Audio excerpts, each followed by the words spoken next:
All I have in this life is my courage and my word, and I never give that up. Do you understand? In 1983, the world was introduced to one of the most iconic characters in cinema. So what name do you go by? Huh? What's your name? Antonio Montana. And you, what name do you go by? An immigrant arrived in the United States with nothing, yet wanted everything. And it's precisely this boundless ambition that captivates many people. And what does life have in store for you, Tony?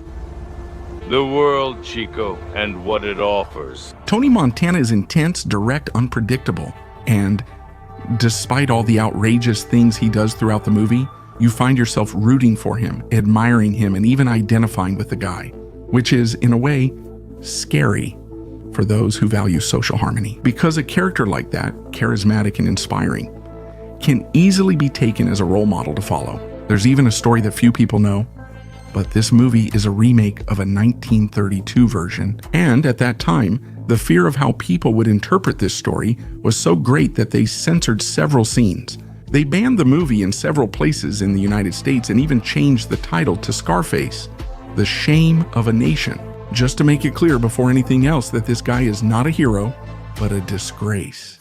Over 50 years later, the 1983 version arrived, far less censored than the original film. This time, the audience had greater freedom to interpret for themselves. And, as always happens, people, in that rush to quickly come up with an answer to say what's right and wrong, took the discussion about this movie to extremes. Many people criticize the movie for glorifying crime and undermining society's morals, while others see the opposite. They see Tony as a manual for success, an example of how to win in a dirty world. Your son triumphed. He is a success. It's just that when you judge too quickly, you don't dive into the complexity of the movie and end up not understanding anything. You don't notice the big message behind this story, much less the uncomfortable truths it reveals about human beings and, why not, about society.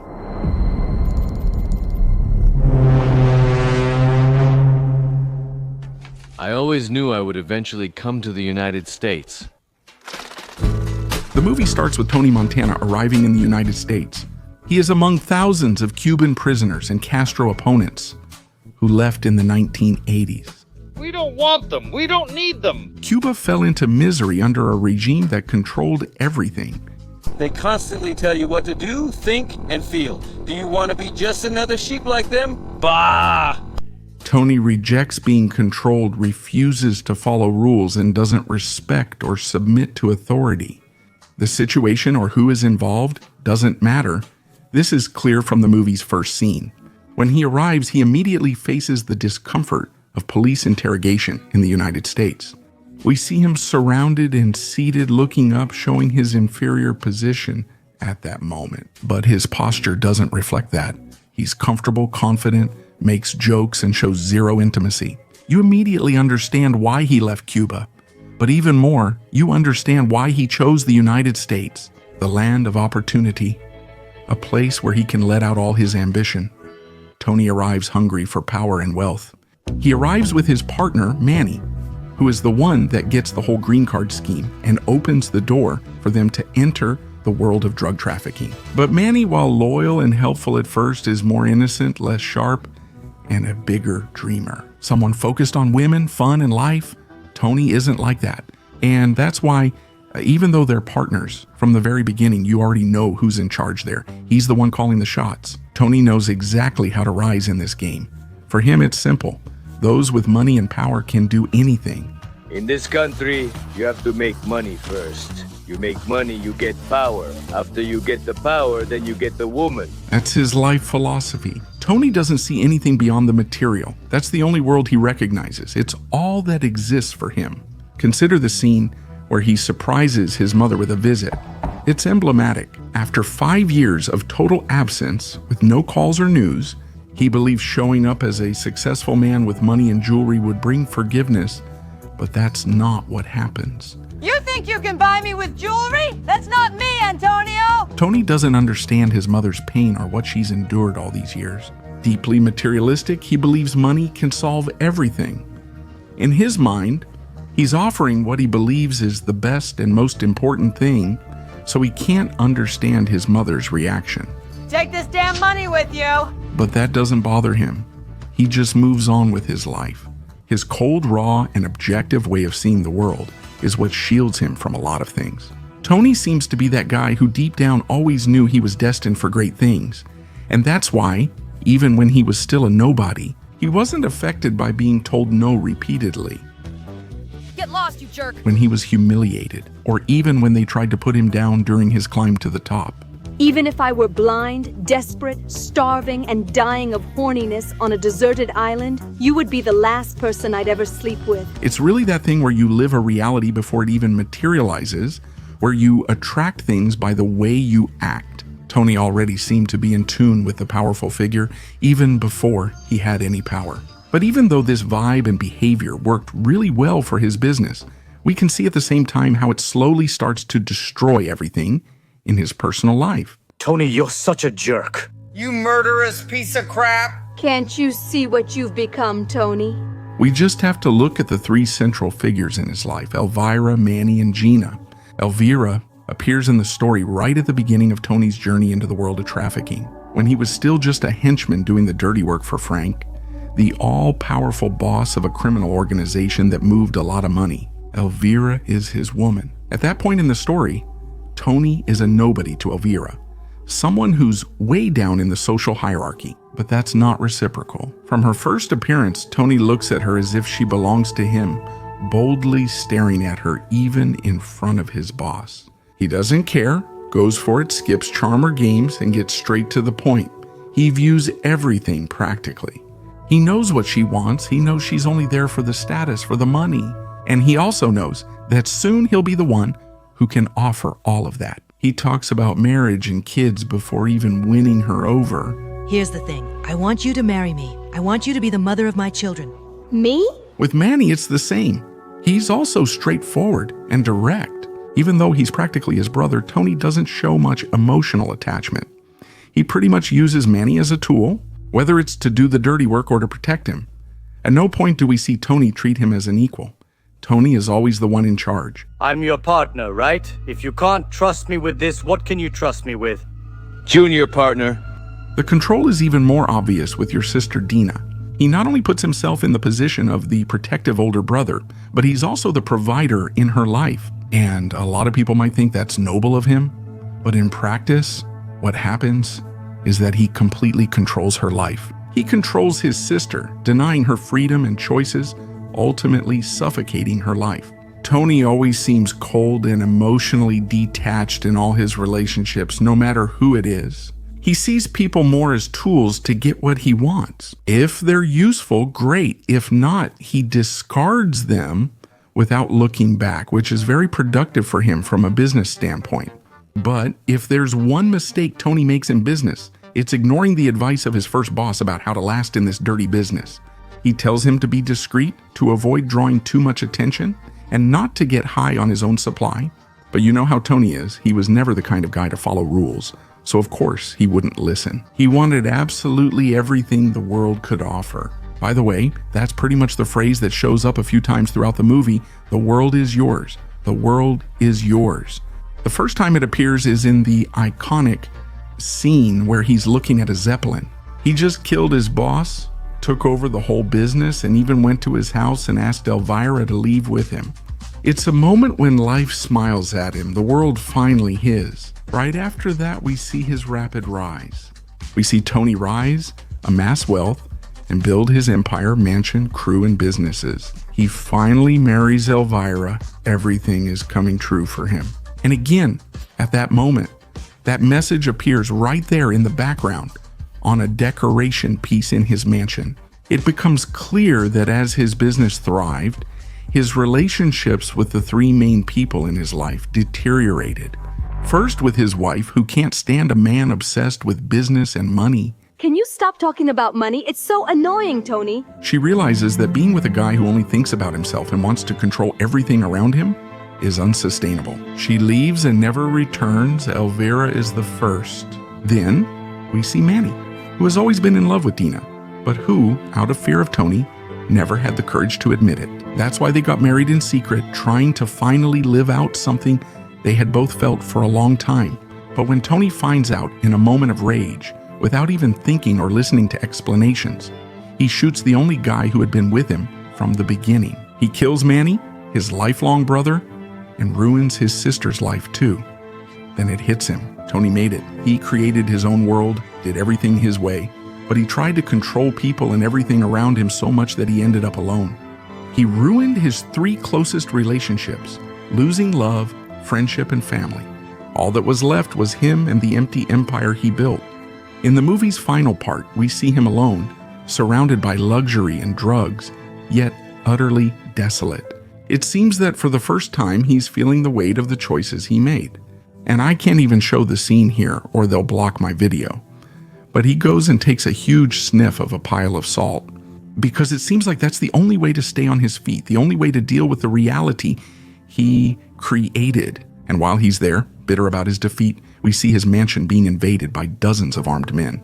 They sent them to kill Tony. And the reason?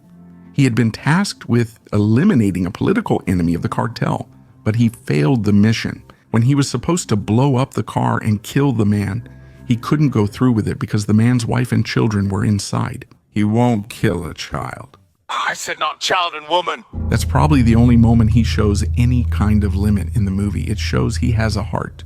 And the irony is that the only moral action Tony takes in the whole story is exactly the one that condemns him. But Tony won't run or hide, even at a disadvantage. He chooses to fight. And here we see one of the best and most violent scenes in the movie. He faces everyone head on, in that crazy way of his, high as a kite, making sure to show he's powerful, to show he's indestructible. He gets shot repeatedly, but still stands and shouts. At that moment, he didn't even care about his own life anymore. The only thing he seemed to care about was his ego, his image. And then comes the final shot. Tony's body falls from the balcony. And once again, there she is. The blessed phrase that haunted him during his entire rise, the motto of his journey. And it's funny because that phrase is the slogan of an airline, Pan American Airlines. It's just a simple marketing campaign. The world is yours means this airline lets you travel, explore, and discover new places. When Tony sees it shining in the sky for the first time after his moment of glory, he interprets it with his greedy, ambitious mind. To him, it was a sign from the universe. Go ahead and conquer. The world is yours, champ. He basically takes a generic marketing message and twists it to justify his own desires.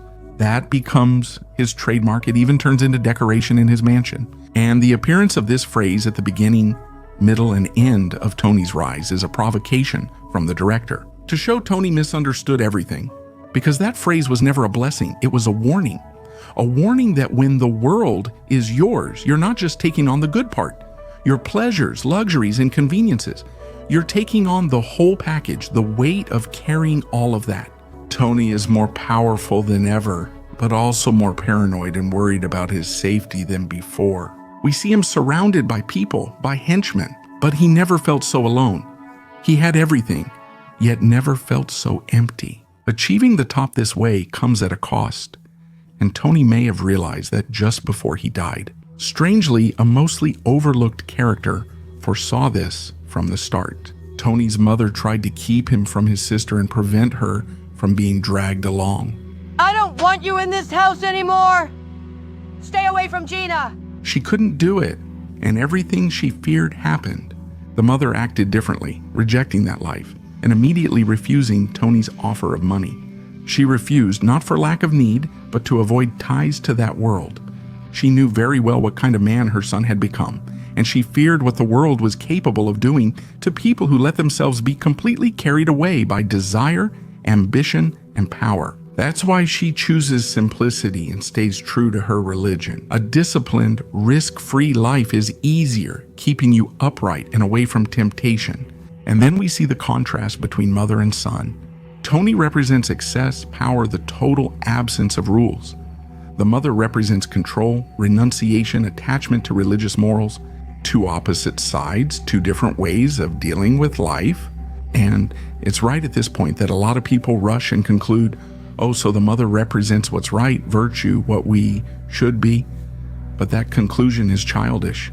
It ignores the complexity of life Because life isn't a moral test. It's not a choice between having everything or giving up everything. The truth can be much more complex than that. Because when temptation appears, a lot of people who claim to be good end up being corrupted, showing they only needed a chance to surrender. Dina had that chance. She was raised by her mother, but chose her brother. Tony's world was more fascinating, exciting, and attractive, making it easy for outsiders to quickly judge those who choose this path. Those are the bad people. I'm not like that. They need people like me. They need people like me so they can point and say, that's the bad guy. It's much easier to say that Tony is the problem, to convince ourselves that we would never do the same, as if saying I'm not like him was enough. Pretending you don't feel desire, that you don't have urges, that you don't think bad thoughts, that you don't feel anger, envy, ego, vanity. Anyone who thinks being good means never feeling those things is mistaken. Because virtue isn't the absence of desire. It's having the whole desire right in front of you and still choosing not to be dominated by it. Tony lacked that strength. He wanted everything, the world, to be God.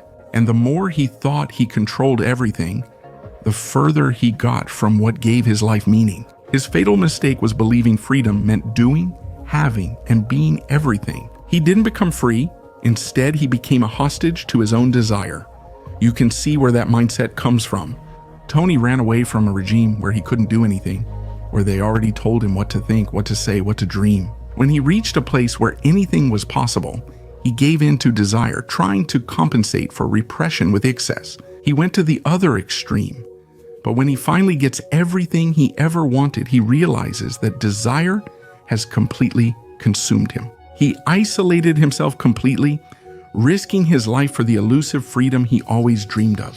And then, when he looks around, there's nothing left. There's nothing powerful enough to help him find any meaning again. And maybe right there, in those last moments, alone, surrounded by everything he achieved, he may have realized that life isn't sustained by achievements. It's what still keeps you standing when everything around you falls apart. Say goodnight to the bad guy. If you like my videos, come check out my series, The Key to the Three Dimensions. Right now, it's coming along with my other series about power and manipulation for free. In the left video, I explain more about the key, and in the right, I share a free excerpt from a Power series episode to see if you're interested.